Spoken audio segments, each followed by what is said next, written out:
I'm now very happy to welcome our keynote speaker for this morning.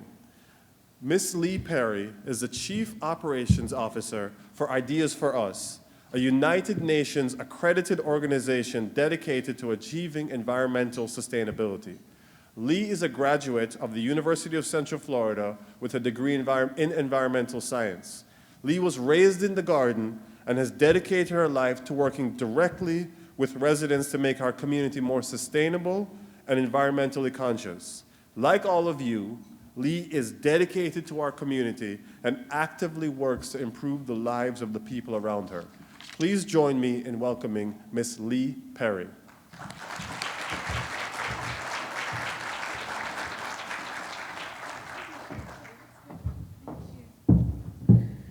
Good morning, everyone. Thank you so much for having me. So many beautiful faces here today. As mentioned, I am the Chief Operations Officer of Ideas for Us, and yes, we are an accredited NGO of the United Nations. And basically what our mission is to bring everyday people together to have a hands-on experience with tackling climate change and climate-related issues. This is extremely important in today's world, considering that the planet has no voice and that nature is sold as a commodity item. Ecological systems are shutting down, and the land and animals need us to take environmental action to combat the human ecological footprint. I love my job so much because every tree planted and every project implemented brings us closer to educating the masses on how we can shift our behavior to better the planet. Today, I'm honored to stand here speaking to a room full of leaders in the community, all striving to make the world a better place in your own way. Knowing this, however, I have a confession to make, and I feel like you all are the audience that would really listen and hear my story. I am a workaholic. Any other workaholics out there? Raise your hands. Be brave. This is a safe space. I've been admitted to the hospital 3 different times for panic attacks and severe heart palpitations. And yet, I cannot separate the guilt that I feel when I take a day off from my job. I find myself using my free time to get ahead. However, the more work you do, the more work is created, and you fall into this unhealthy work-life balance, and it's a cycle that you fall into. I feel like many of us might be struggling with this, and so I'd like to share a small story. When I was in college, I fell into a very deep depression. I was pushing myself to go to school, hold 2 internships, work full-time so I can finish school without debt.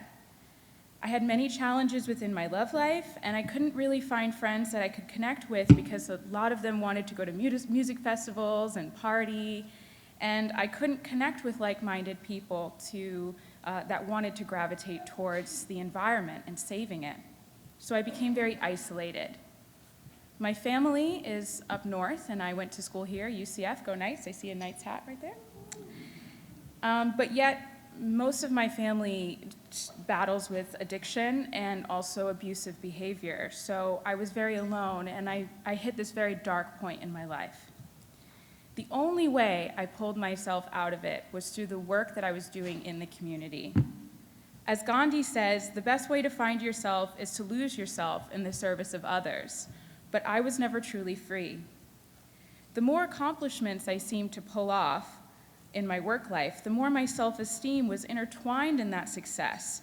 And so I felt a sense of adrenaline when I would tackle these small goals. It was a hunger that was never satisfied and continuously wanted to feed, which was all hidden in the fact that giving back to the community is so good. How could this be wrong?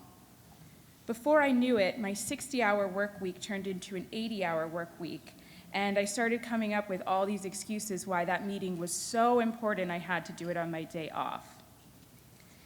The day that I learned this was a problem was the day that I realized my staff and my interns, who are like family to me, were feeling a very similar pressure.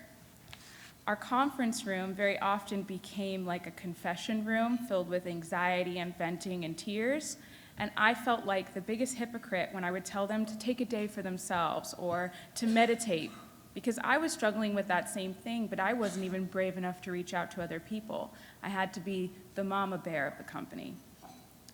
And so I feel like all of you do-gooders in the community might be feeling some sign of this as well.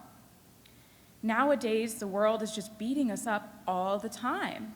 On social media, all you see are highlights of different travesties from all over the world, intensely in our eyes like an emotional roller coaster. That was a bad joke. Like an emotional roller coaster of just scrolling all the time, of fun kitten to mass shooting. And we don't really have the studies to prove what this does to our developing minds.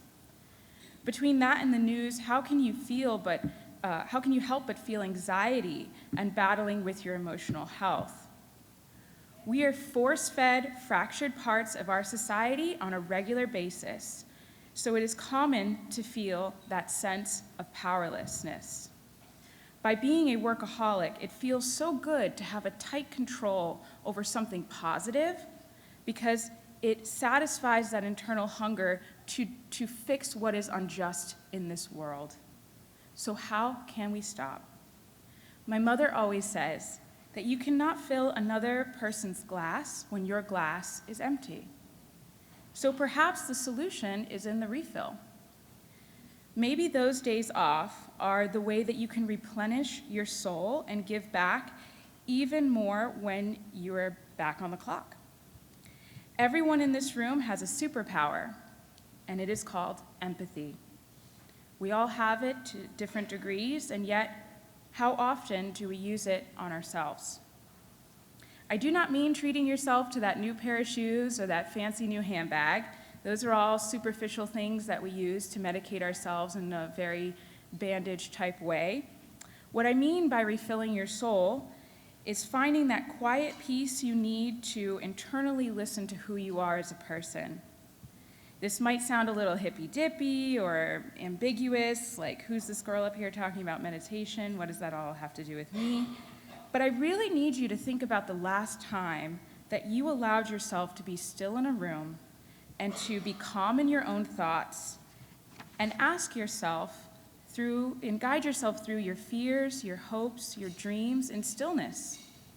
We should be doing this all the time, but we have distractions in our eyes, from cell phones to TV.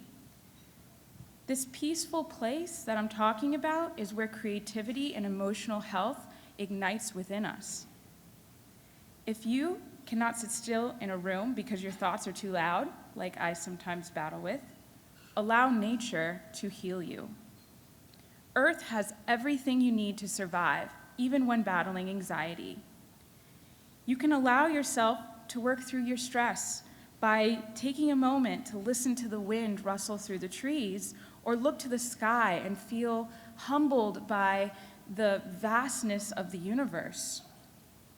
My yard, for example, is the only thing that stops me from breaking down on a regular basis. The lizards on my porch, I play with their little tails. They're not really scared of me anymore. The ducks in my backyard, they follow me around because they want food, but I feel like I'm part of my ecological system in my yard. The insects and other animals aren't afraid to land close to me anymore. The soil that I've been restoring through the years are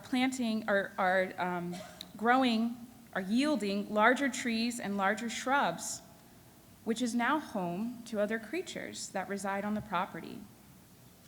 This bond helps me relinquish that need to control everything that is wrong with the world and encourages me to appreciate more the good that I can do in my own ecosystem. So I refill my glass.